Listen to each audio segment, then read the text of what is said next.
لا صرت ما انت بمهتني في حياتك، ودايم وصدرك يشتكي ضيقة البال. راجع حساباتك وراقب صلاتك، أكيد تلقى فيه تفريط وإهمال. زاحم ذنوبك في جيوش إحساناتك، تكسب رضا ربك وضيقتك تنزال.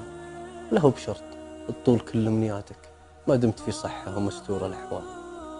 لا تندم بعمرك على شيء فات، دامك عن الدنيا مفارق ورحال.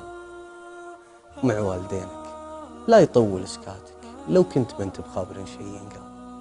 حدثهم لا تفتح محادثاتك، ونسولف ولا تشغلك بعض الأشغال.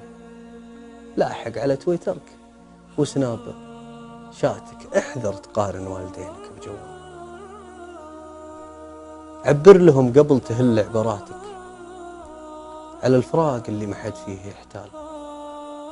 صر عز لإخوانك وعزوة خواتك في هالزمان اللي كثروا فيه الأنذال. أختك اللي من طاب صيتك وذاتك تشعر بمان ولو هي ببيت رجال.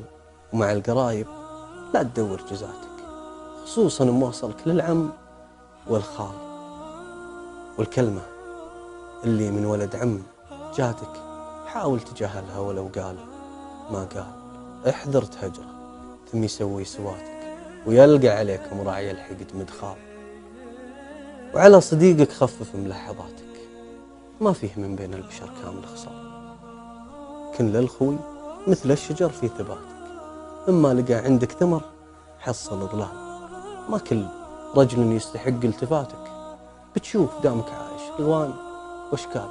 رجل بطيحاتك يسد عثراتك، ورجل يبيعك كل ما طحت بريال. ورجل برايه ياخذك من شتاتك، رايه سديد ومنطقه منطق رجال. ورجل يحوص إن قلت عطني وصاتك، ما كل رجل ينشكى عنده الحال.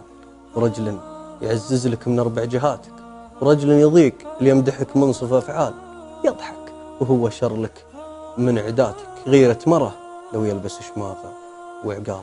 إن كان ربي يمد لك في حياتك، بتشوف دامك عايش ألوان وأشكال.